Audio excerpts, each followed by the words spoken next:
함께 살펴볼 하나님 말씀은 창세기 16장 1절에서 14절 말씀입니다. 구약 18쪽에 있습니다.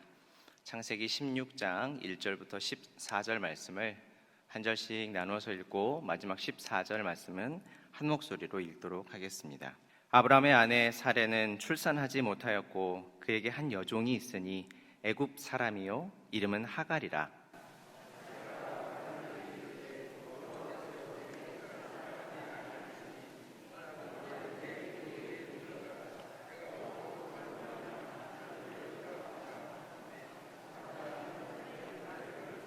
아브라함의 아내 사레가 그 여종 애굽 사람 하갈을 데려다가 그 남편 아브라함에게 첩으로 준 때는 아브라함이 가나안 땅에 거주한 지 10년 후였더라.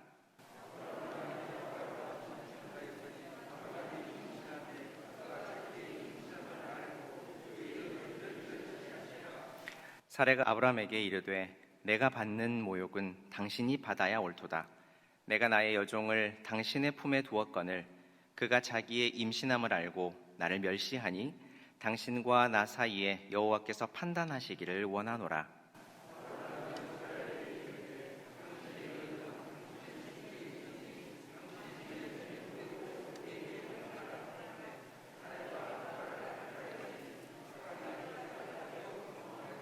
여호와의 사자가 광야의 샘물 곁 곧 술길 샘 몇 곁에서 그를 만나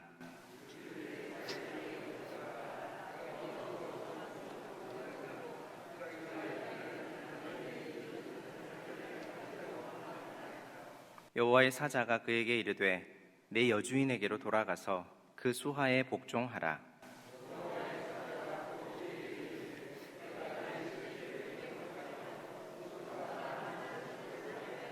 여호와의 사자가 또 그에게 이르되 내가 임신하였은즉 아들을 낳으리니 그 이름을 이스마엘이라 하라.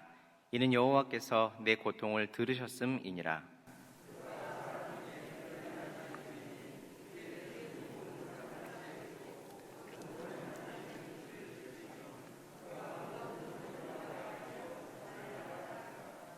하갈이 자기에게 이르신 여호와의 이름을 나를 살피시는 하나님이라 하였으니 이는 내가 어떻게 여기서 나를 살피시는 하나님을 배웠는고 함이라. 이러므로 그 샘을 부엘라 헤로이라 불렀으며 그것은 가데스와 베렛 사이에 있더라. 아멘. 주일 오후 예배에 나오신 여러분을 주님의 이름으로 환영하고 또 축복합니다. 여러분, 우리는 우리 사회에서 주류에 속합니까? 아니면 비주류에 속합니까? 주류라고 하는 말이 사전적으로는 원줄기가 되는 큰 흐름을 뜻하고요. 또 어떤 사상이나 운동 따위의 여러 갈래에서 으뜸이 되는 중심 갈래를 의미하기도 합니다. 그러면 통상적으로 사회에서는 어떤 사람들을 주류라고 말할까? 인기가 많아서 사람들로부터 가는 곳마다 주목받는 사람이 바로 주류이죠. 또 그래서 대세라고 불리는 사람들이 주류이고요. 엘리트, 지배집단, 파벌 이런 사람들이 주류라고 우리 사회에서는 이해가 됩니다. 우리 사회는 특별히 이 중에서 엘리트 집단이나 정치 권력, 막강한 부를 이룬 사람들, 이런 이권 집단들을 가리켜서 주류라고 많이 이해를 하는 것 같아요. 우리 사회 구성원들이 매일 겪는 삶의 치열한 몸부림이 무엇일까 생각해 보면 대부분 이 비주류가 주류에 속하기 위해서 몸부림을 하고 또 주류는 그 자리에서 밀려나지 않으려고 몸부림을 하는 것이 아마 우리의 몸부림이 아닌가 하는 생각을 해봅니다. 그런데 주류가 되기 위해서는 필요한 자원과 재화와 권력 등이 분명히 한계가 있기 때문에 한 명이 주류가 되면 그와 경쟁하던 여럿은 자연히 비주류로 낙오하게 되고요. 또 안타깝게도 그들의 삶이 다시 회복 불가하게 영영 망가져버리는 경우도 우리가 종종 보게 되죠. 자, 그러면 사회는 그렇다 치더라도 성경에도 주류와 비주류가 있을까? 사실 성경에는 없겠지요.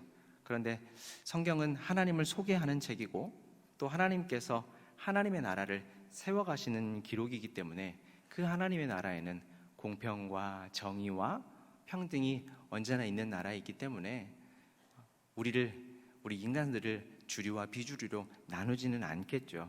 근데 언뜻 보았을 때 그 일에도 우리가 보기에는 주류와 비주류가 있는 것 같아요. 어떻게 알 수 있냐면 어떤 사람은 더 많이 기억이 되고 또 어떤 사람은 더 많은 사람들의 입에 오르락 내리락 하면서 저 사람의 삶이 참 믿음의 삶이구나. 이 사람을 우리가 본받았으면 좋겠구나. 여러 사람들의 입을 통해 그렇게 말이 되는 사람들이 있죠. 모세나 아브라함이나 다윗이나 엘리야나 베드로나 바울과 같은 사람들이 아마 자주 이름을 볼 수 있고 우리 입에 많이 오르락 내리락 하는 사람이기 때문에 주류인 것 같고, 그 외에 성경에 등장하는 하지만 기억되지 않는 여러 이름들은 마치 비주류인 것처럼 우리가 생각할 때가 있어요.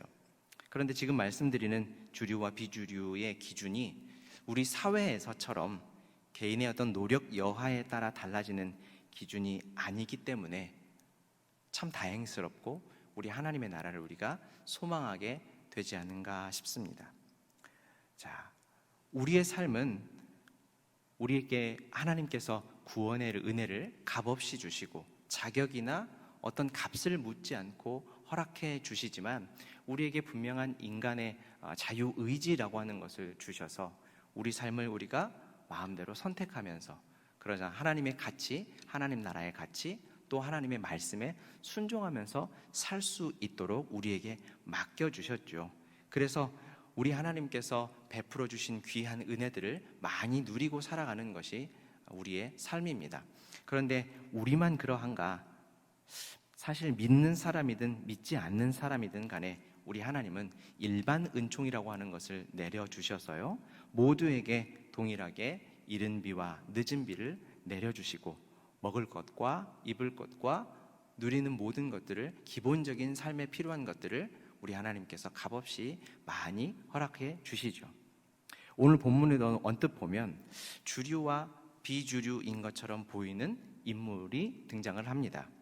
창세기 12장에서부터 우리가 볼 수 있는 아브람, 하나님께서는 우상 숭배의 온상이었던 갈대아 우르에서 우상을 만들어 파는 일을 했던 이 아브람을 얼마나 많이 사랑하셨던지, 그에게 하나님 나라의 복, 영원한 생명을 주시는 그리스도 예수님의 조상이 되게 하시고 또 이 땅에서 하나님 나라의 근간이 되는 백성들의 조상이 되게 하셨습니다. 그 영광은 아브라함이 고진감래하여 얻어진 열매가 아니라 아브라함을 향해 고진감래하신 하나님께서 주신 영광이기에 우리에게도 소망이 있는 것이죠.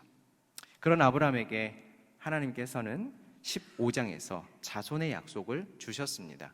우리가 얼마 전에 15장을 함께 살펴보면서 알게 된 것처럼 이 자손이 수많은 자자손손 많은 이스라엘 백성들의 무리를 가리키는 것이 아니라 단수로 되어 있다라고 했었죠. 딱 한 명을 가리킵니다.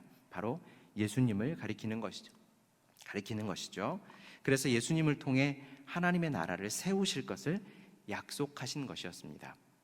아브라함을 그 나라의 시족격으로 우리 하나님께서 세우신 거죠. 참 영광이라고 생각합니다. 그런데 하나님의 약속을 받고 지금 아브라함은 10년이 지났습니다. 그 약속이 이루어질 것 같은 기미가 도통 보이지 않는 시간이 되어버렸어요.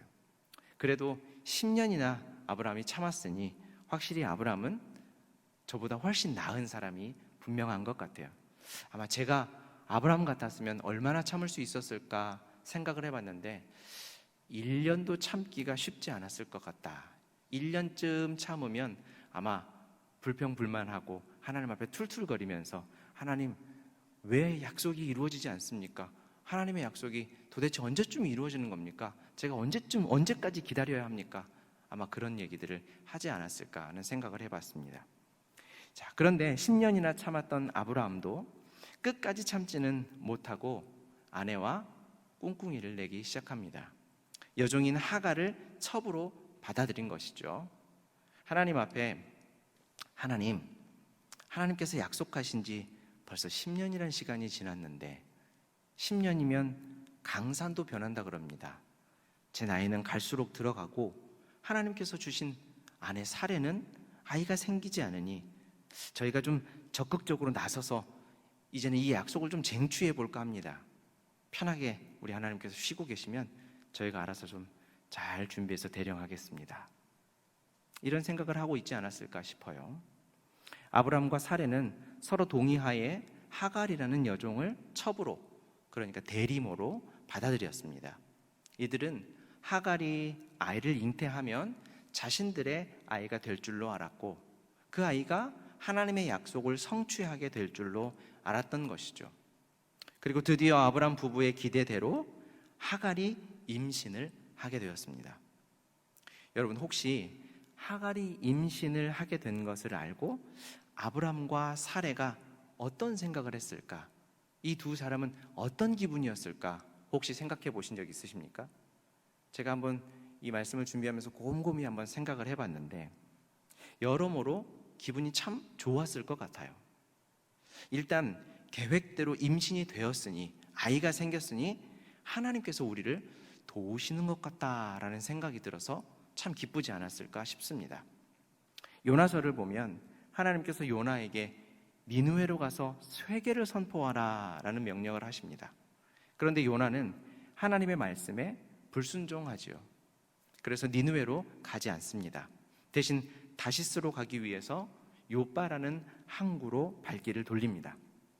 그런데 재밌는 일은 항구에 마침 요나가 지금 그 요빠라는 항구에 갔더니 마침 그 항구에 다시스로 가는 배가 요나를 기다리고 있었다라고 하는 거예요.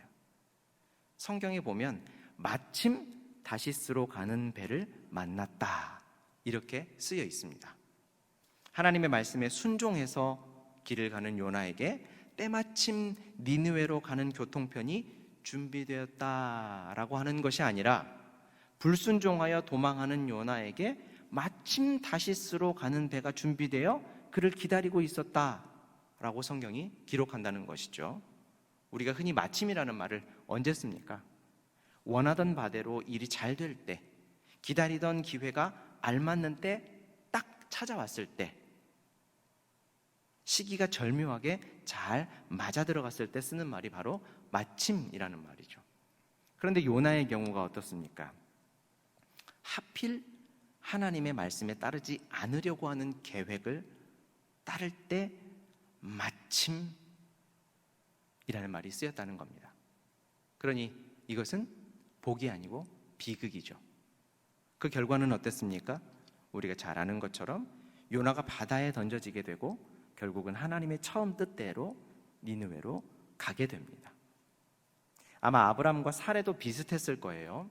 10년을 기다렸는데 하나님의 약속이 이루어지지 않자 이들은 분명 하나님의 뜻, 하나님의 약속이 어떻게 이루어질 것인가를 고민하면서 혹시 이런 방법이라도, 이렇게라도 우리 하나님께서 일하시지 않을까 하는 생각으로 하갈을 첩으로 들였을 것입니다. 그런데 덜컥 하갈이 임신을 했으니 얼마나 놀랍고 얼마나 좋았겠습니까? 그러면서 분명 아브라함과 사레는 하나님께서 마침 하갈을 첩으로 드릴 생각을 하게 하시고 마침 그녀를 통해 아이를 갖게 하신 것 보니 하나님께서 우리를 도우시나 보다. 이것이 하나님의 플랜 B였나 보다. 두 번째 방법이었나 보다. 이런 생각을 했을 거라고 봐요. 그런데 안타까운 것은 하갈이 임신을 하고 나서부터 일이 틀어지기 시작하죠. 여종 하갈이 자기가 아이를 가진 사실을 알고는 주인 사레를 멸시했다라고 합니다. 오늘 본문 4절 말씀을 우리 함께 읽어보도록 하겠습니다. 시작. 아브라함이 하갈과 동침하였더니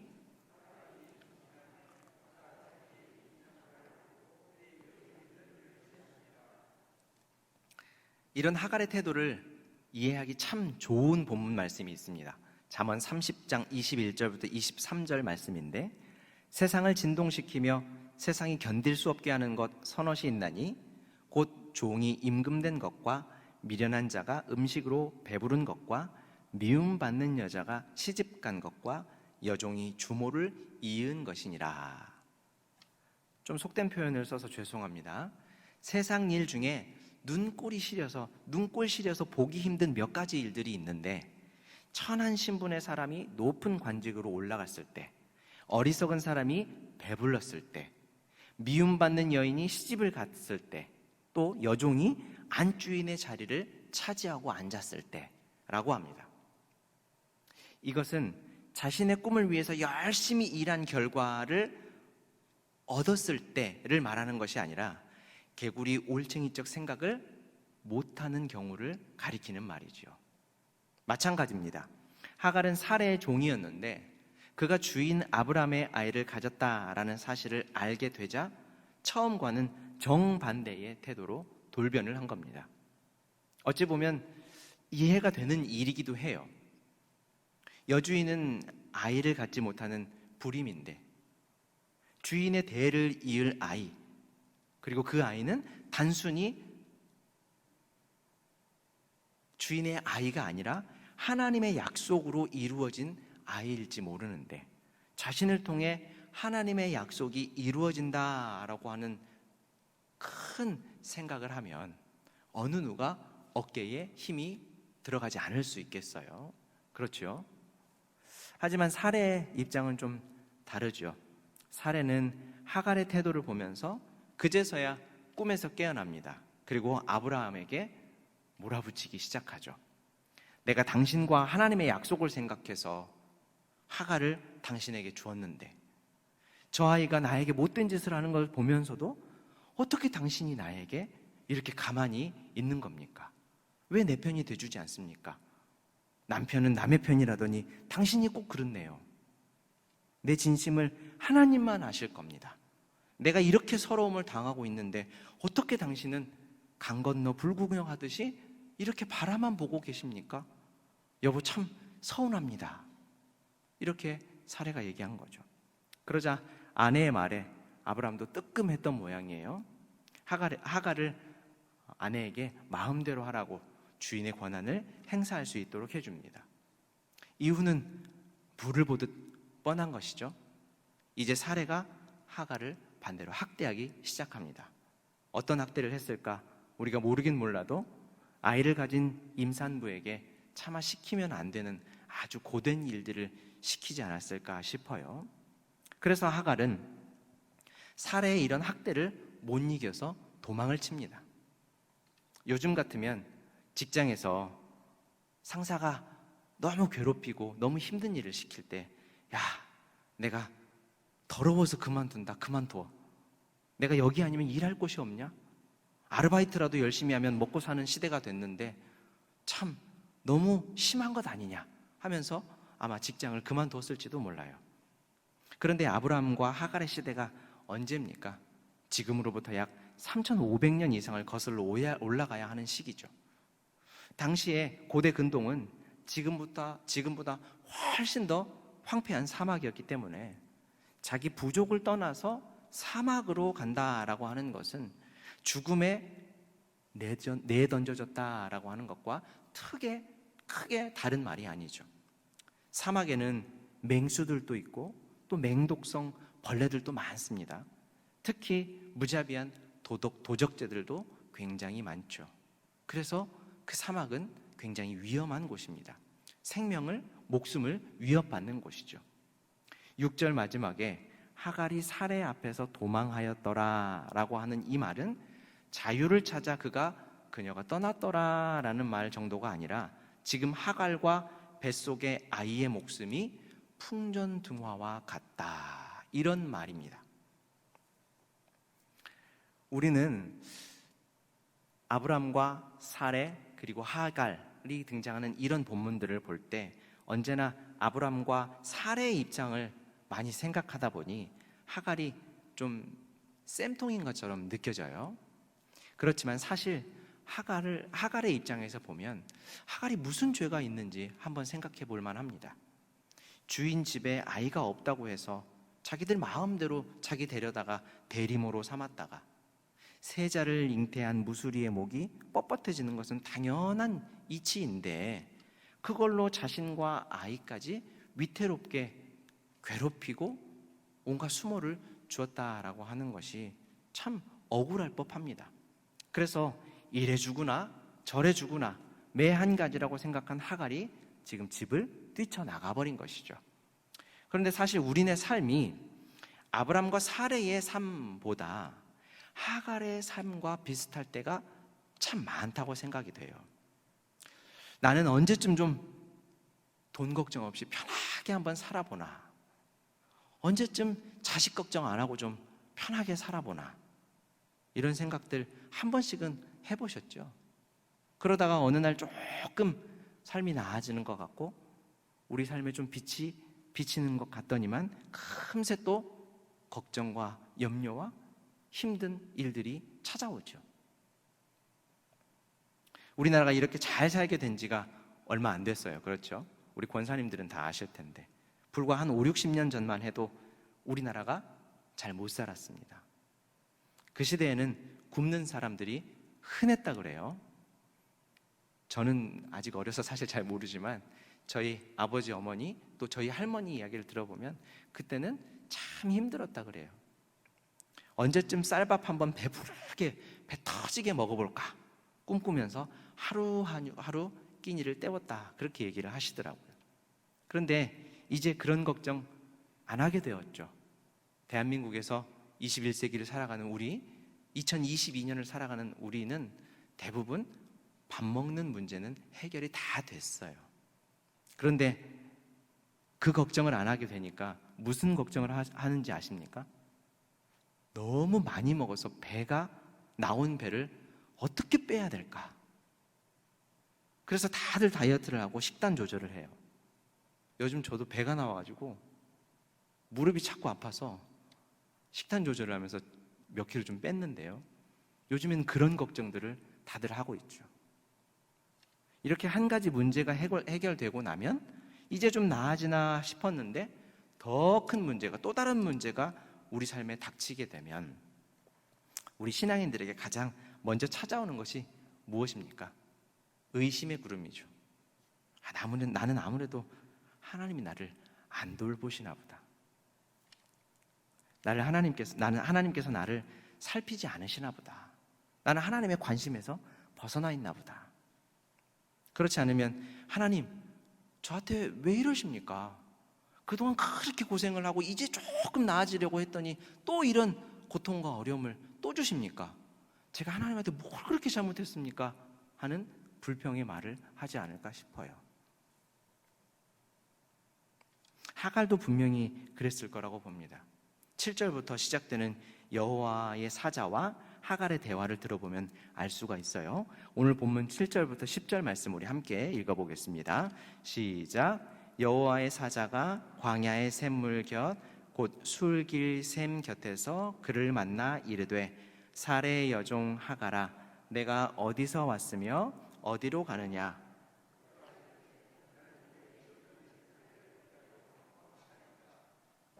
여호와의 사자가 그에게 이르되 내 여주인에게로 돌아가서 그 수하에 복종하라. 여호와의 사자가 또 그에게 이르되 내가 내 씨를 크게 번성하여 그 수가 많아 셀 수 없게 하리라. 여호와의 사자는 하갈을 찾아와서 그녀를 만났습니다. 그리고 그녀에게 하갈아, 내가 어디서 왔으며 어디로 가고 있느냐 이렇게 물어요. 몰라서 묻는 것은 아니겠죠. 자신의 집, 주인의 집을 다시 상기시키기 위해서 묻는 것입니다. 그리고 내가 가야 할 곳, 내가 머물러야 할 곳, 내가 살아야 할 곳은 지금 여기가 아니라, 이 우물이 아니라, 이 사막이 아니라 주인의 집이다. 그러니 다시 돌아가라 라고 가르쳐 주는 것이죠. 그리고 하갈에게 약속을 주면서 집으로 돌아가라고 말씀하십니다. 그 약속이 무엇입니까? 하갈과 뱃속의 아이를 하나님께서 보호하셔서 그 씨가 번성하도록 하시겠다라는 약속입니다. 하갈은 지금 죽으려고 했을지 몰라요. 왜냐하면 부족으로부터 떨어져 나오면 언제든 죽을 수 있으니까요. 삶의 소망이 끊어지면 사람들은 종종 쉽게 스스로 포기하려고 하는 경향이 있습니다.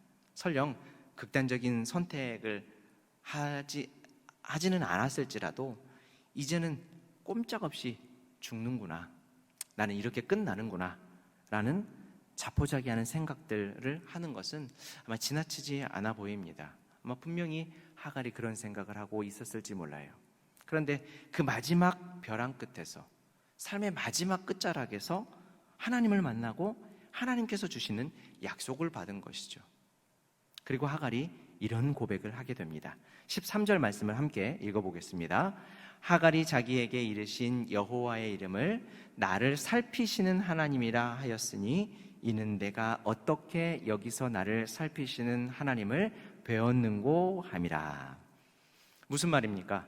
하갈이 자기를 만나신 하나님, 자기와 아이를 보호해 주시겠다고 약속하신 하나님, 그 하나님의 약속을 받고는 하나님은 나를 돌보시는 분이시구나. 우리 주인만 돌보시는 게 아니라 나도 돌보시는 분이시구나. 나라는 사람도, 나조차도, 나 같은 사람도 찾아오셔서 돌보시고 살펴주시는 분이시구나 라고 하는 간증을 갖게 된 것이죠. 그리고 그제서야 자신이 버림받은 자가 아니라 하나님의 보호를 받는 사람이다 라고 하는 것을 깨닫게 되었던 것입니다. 이 구절의 표현을 보십시오. 이는 내가 어떻게 여기서 나를 살피시는 하나님을 배웠는고.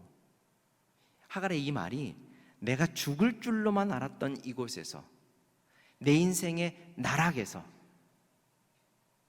내 인생의 벼랑 끝에서 하나님을 뵙게 될 줄이야. 내가 죽을 줄로만 알았는데 내가 이것에서 하나님을 뵙게 되고 하나님이 나를 살리시겠다고, 우리를 돌보시고 살피시겠다고 약속하시는 그 하나님을 만나 뵙게 될 줄이야 라고 말하는 것이죠. 여러분, 하나님은 아브람만 돌보시는 분이 아니라, 하갈만 살피시는 분이 아니라 우리도 돌보시는 분이십니까? 오늘 하갈을 살피시는 하나님에 대한 말씀이 3000년이나 지난, 정말 소위 말해서 호랑이 담배 피던 시절의 동화 같은, 전래동화 같은 그런 이야기입니까? 저 멀리 우리와 전혀 관계없는 중동 지역, 단 한 번도 밟아본 적도 없는 땅에 단 한 번도 만나본 적 없는 그런 낯선 사람들의 이야기일 뿐입니까? 아니죠. 분명히 오늘 하갈을 만나신 하나님은 우리를 만나시는 하나님도 되십니다. 누가복음 7장 16절 말씀을 보면 과부의 아들을 살리신 예수님을 보고 사람들이 이런 얘기를 해요. 같이 한번 읽겠습니다. 모든 사람이 두려워하며 하나님께 영광을 돌려 이르되 큰 선지자가 우리 가운데 일어나셨다 하고 또 하나님께서 자기 백성을 돌보셨다 하더라. 예수님께서 자기 이웃의 죽은 아들을 살피신 것을 보고, 아, 하나님께서 자기 백성을 돌보시는 분이시구나 라고 하나님의 보살핌을 이웃이 깨닫게 되었다라는 겁니다. 그렇다면 여러분, 우리도 오늘 만난 하갈을 통해서 벼랑 끝에 서 있던 하갈을 만나셔서 그녀를 돌보시고 살피시는 하나님을 보면서 하나님은 자기 백성을 돌보시는 분임에 틀림이 없구나라고 하는 것을 알게 되고, 나도 그 하나님의 백성이니 하나님은 분명 나도 이렇게 돌보시고 살펴주시겠구나라고 하는 믿음을 가질 수 있게 되는 것이죠. 사랑하는 성도 여러분, 우리는 죄인입니다. 죄인이었습니다. 여전히 우리의 실존에는 죄가 군데군데 살아 있습니다. 그래서 우리가 의인이라고 하는 신분을 얻은 것은 우리의 공로나 우리의 힘과 노력과 자격이 아니었어요. 하나님의 재판정에서 예수를 믿음으로, 예수님의 공로를 힘입음으로 우리가 무죄의 판결을 받은 사람들입니다. 원래 우리는 사형 선고를 받았어야 했습니다. 마땅한 사람들이었죠. 죄 때문에 영원한 형벌을 받아야 했던 우리였습니다. 더 심각한 문제는 뭐였는지 아십니까? 우리가 그런 위기의 상황에, 죽음의 상황에 놓여 있었다라고 하는 사실조차 우리는 그때 인식하지 못했었다라고 하는 것이죠. 그래서 아직 예수를 믿지 않는 분들에게 전도를 하다 보면요, 자신이 하나님 앞에서 죄인이고 영원한 형벌과 지옥을 향해 지금 달려가고 있다라고 하는 것을 전혀 인식하지 못하고 완강하게 거부하면서 살아갑니다. 그런데 그분들만 그랬습니까? 우리도 예수를 알기 전에 예수님이 우리를 위해서 십자가에서 죽으시고 우리에게 새 생명을 주셨다고 하는 것을 성령께서 우리에게 믿게 하시기 전에는 우리도 똑같은 사람들이었죠. 예수님이 예수라는 분이 우리와 무슨 관계가 있는가? 내가 왜 죄인인가? 라는 생각들을 하면서 내 뜻대로, 내 마음대로 내가 내 인생의 주인과 하나님이 되어서 살고 있었습니다. 그런데 그런 우리를 위해, 그 벼랑 끝에 서 있는 우리를 위해 그 형벌의 자리에 누가 찾아오셨습니까? 바로 우리 예수님이 찾아오셨던 것입니다. 그리고 그분이 우리를 대신해 우리가 당해야 했던 사형을 대신 당하셨던 겁니다. 우리는 그 공로를 믿음으로 구원받은 이들입니다. 혹시 우리 중에 하나님은 나를 돌보시지 않는가 보다, 나는 하나님의 자녀가 아닌가 보다, 나는 버림을 받았는가 보다 라고 생각하는 분이 계시는지 모르겠어요. 또 아니면 하나님은 목사님이나 전도사님처럼 또 유명하고 대단한 신앙의 거인들 같은 그런 분들이나 돌보시고 살피시겠지, 나 같은 사람을 살피시고 돌보시겠어? 나까지 우리 하나님께서 찾아와 주시겠어? 나한테까지 순서가, 차례가 돌아오겠어? 라고 생각하시는 분은 없습니까? 아니면 내가 열심히 헌신하지 않으면 구원으로부터 떨어져 나갈 것 같아서 불안한 마음으로 위태위태한 외줄타기 신앙생활을 하고 계시는 분은 혹시 안 계십니까? 예배 오지 않고 다른 곳에 가면 하나님이 마치 나를 벌할 것 같아서, 그래서 그 벌을 받지 않기 위해 어쩔 수 없이 신앙생활을 하는 분은 없으십니까? 하나님은 자기 목숨과 같고 온 우주 만물을 합한 것보다 더 소중한 예수님의 목숨을 우리를 위해 버리신 분입니다. 단지 우리를 사랑하시기 때문에 우리에게 그 생명을 대신 내어주신 분이십니다. 그렇다면 우리 하나님이 그 고귀한 생명, 그 귀한 가치의 생명을 괜히 버리셨겠습니까? 죽이신 그 생명이 헛되게 가만히 놔두시겠습니까? 그렇지 않죠. 그래서 예수님께서 요한복음 10장 28절 29절에서 이런 말씀을 하셨습니다. 우리 같이 한번 읽어보겠습니다. 내가 그들에게 영생을 주노니 영원히 멸망하지 아니할 것이요 또 그들을 내 손에서 빼앗을 자가 없느니라. 그들을 주신 내 아버지는 만물보다 크심에 아무도 아버지 손에서 빼앗을 수 없느니라. 아멘. 바울과 바나바는 비시디아 안디옥에서 주님의 말씀을 전했습니다. 사도행전 13장 47절 48절 말씀도 한번 읽겠습니다. 주께서 이같이 우리에게 명하시되 내가 너를 이방의 빛으로 삼아 너로 땅끝까지 구원하게 하리라 하셨느니라 하니 이방인들이 듣고 기뻐하여 하나님의 말씀을 찬송하며 영생을 주시기로 작정된 자는 다 믿더라. 하나님께서 영생을 주시기로 작정한 사람, 창세전에 예정하신 사람은 단 한 명도 예외 없이, 누락 없이, 실패 없이 다 믿고 영생을 얻게 되었다라는 것입니다. 그 하나님은 우리를 가장 선한 길로 인도하시는 우리의 목자이시고 우리를 사랑하시는 우리의 아버지이십니다. 하나님 안에서 우리는 믿음으로 언제나 평안과 기쁨을 누릴 수 있는 존재들이 되었어요.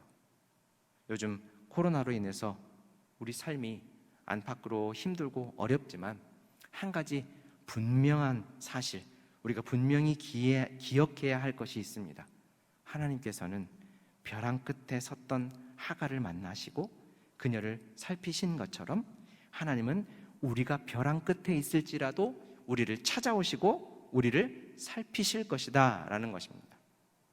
이번 한 주도 우리를 돌보시고 우리를 살피시는 하나님을 매일 매순간 만나게 되고, 그때마다 우리도 하갈처럼 살아계신 하나님께서 지금도 나를 살피시고 돌보시는구나 라고 하는 살아있는 고백을 하며 하나님을 찬송할 수 있게 되기를 주님의 이름으로 축원합니다.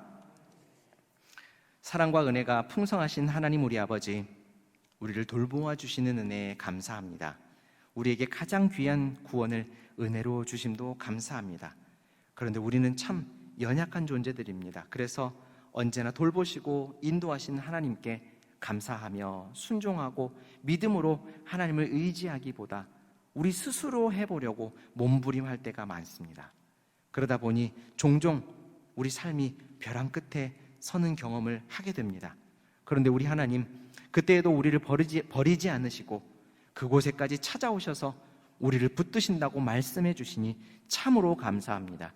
우리가 이 약속을 믿음으로 오늘도 내일도 주 안에서 매일 담대하며 평안히 삶을 살아갈 수 있게 하시고 우리 하나님, 우리 삶에 마르지 않는 기쁨을 넘치도록 허락하여 주옵소서. 예수님의 이름으로 기도합니다. 아멘.